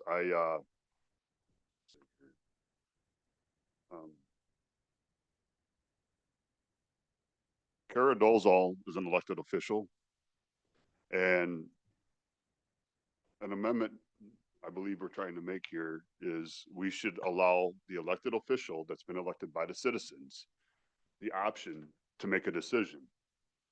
And clearly it hasn't been given to her whatsoever. So I think it'd be reasonable and fair to put this amendment in here to give Kara Dolzal the option of which office, first of all, she'd like to hold. I think that'd be reasonable. And can you help? Can I, John, can we work out this? Well, that's amendment a what the little bit? amendment is. We know what the Yeah, amendment is. so Right. we're just trying to, Josh, can I because just, it's kind of a loose um, ended. yeah, so I apologize. I checked with the county treasurer, the county clerk, sorry. And I do believe that the motion you made, and correct me if I'm wrong, is that the motion would be to allow Ms. Dozel to resign as Town of Lincoln treasurer, and then for this board to appoint her as county treasurer. Is that Well, correct? It was to remain as county treasurer and then Remain. She's already elected. resign so- as the Town of Lincoln treasurer, and we'll just forget about all the Pretty the elected incompatibility stuff. official, she should have the option. That's Her, what, she, that's what the motion was. Motion is exactly, just like, look, this is a nuance. This is something that nobody in this room knew. And except for a couple of people. Nobody knew, nobody said anything. Nobody offered legal counsel prior to any of this happening, and it could have happened, but it didn't. So in fairness, in my opinion, rather than try to throw her out of office against the will of the people who voted for her, that she should be allowed to stay as the treasurer, assuming that she resigns as the Town of Lincoln treasurer. And that's the motion. Okay. That's the motion. So Okay. speaking on the motion, Second. Supervisor McLaughlin. No, we already have it on the floor. right. I just wanted the formality revised, Okay. second. So, yeah, there is a second to that already. Yes, there already is. Okay, all right. I get related to the motion and the second, I would say this. Everybody in the room will need to ask themselves something. If that's not approved by this board, then what does that tell you? It tells you there's something else going on, is what it tells you. Yeah, that should be blatantly obvious. Thank you. If the clerk's ready, we'll vote on that amendment.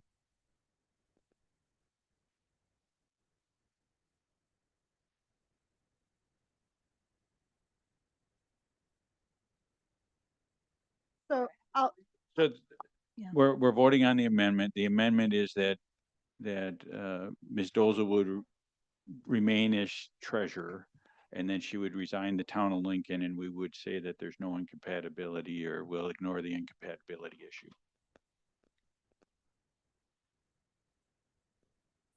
A yes would approve that, yes.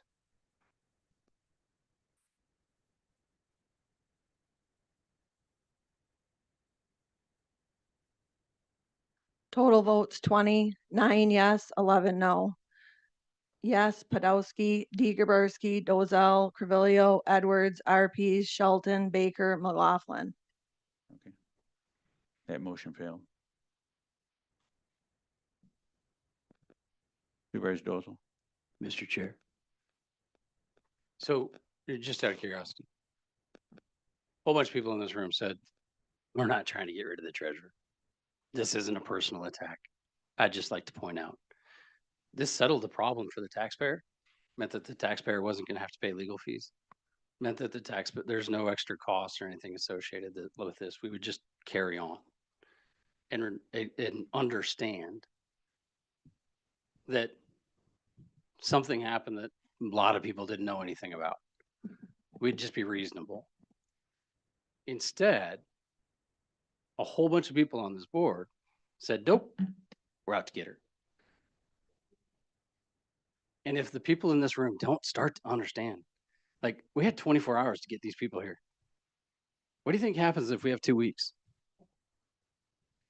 Again, I'm going to remind the public that they cannot comment or make any utterances. So, Supervisor Pease. wait. Okay, come on, guys. Okay, Come on. are We're we not under- gonna all right. be like that. We're not gonna be like that. We're gonna do this the right way. Supervisor. Okay? We under discussion right now? I Well- thought we just voted on something. Well, we voted on the amendment. I was Now we're back acknowledged. talking about the Okay. original resolution. I was acknowledged. So I just don't know what it's going to take for the people of this county board to understand that what you're doing is very clear. And there's a lot of voters in this room. There's a lot of voters back home that are watching online. And it is very clear what the agenda is. You can't hide from it. Your name's in red on that board. I got a picture of it. It'll be online tonight with a full explanation of everything that was discussed.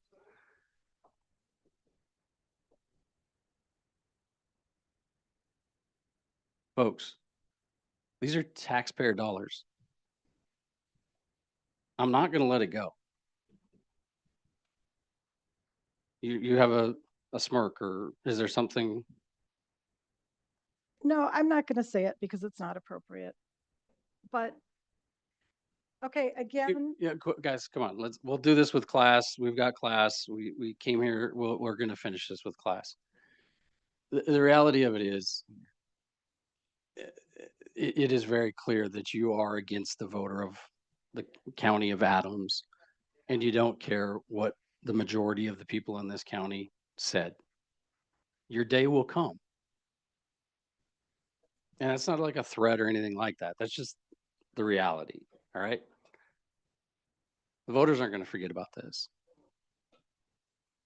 And on top of it, besides the litigation for this piece and who's right or who's wrong about this, there's other litigation as well. So I just want you to understand that I'm not letting it go. and that's what I was going to comment on, Mr. Dozel. You talk about this lawsuit costing taxpayer money, but isn't it true that Ms. Dozel just requested that the county pay a retainer so that she could sue the county? No, she asked for a retainer so that she could get some defense, so she could get legal counsel that would represent her and give her good legal advice, because you aren't doing it and they aren't doing it. But at the time she asked, Guys. at the time she asked for that money, she didn't even know that this was going to happen, as you've pointed out. You've denied So- her a deputy treasurer. You've denied her a laptop. You've denied her a cell phone. You've denied her everything that she has asked for. You have made her life a living hell in this county. And as everybody can attest, you've not done anything to make her transition as a treasurer easy. So you're not denying that she wants to use taxpayer money to sue the county, but you have No, a problem she wants with the legal fact. representation. You're not representing her, We're and detra- neither are they. We're detracting from the talk of the And resolution. you hired them after she made the request. So what are you talking? Okay. We had a lot of discussion. Any other supervisors that haven't made comments or questions, want to question, comment? Anything? Okay. We'll vote on the resolution as presented.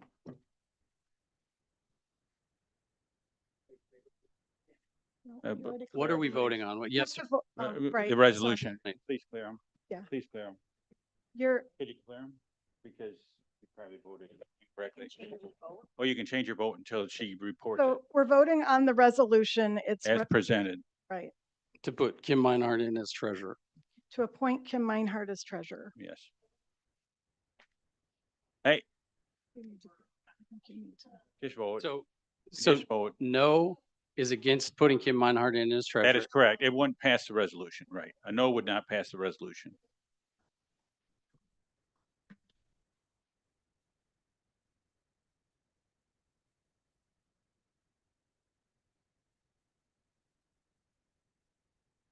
Everybody check their voting. You can check to see how you voted on your thing to make sure you voted correctly.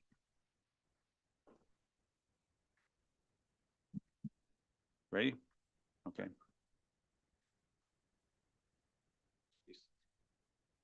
Total votes 20, 14 yes, 6 no. Podolsky, Dozell, Carvillo, RP, Shelton, McLaughlin. Resolution number 12 is adopted. So we have nothing further, so I declare the meeting adjourned. Thank you all.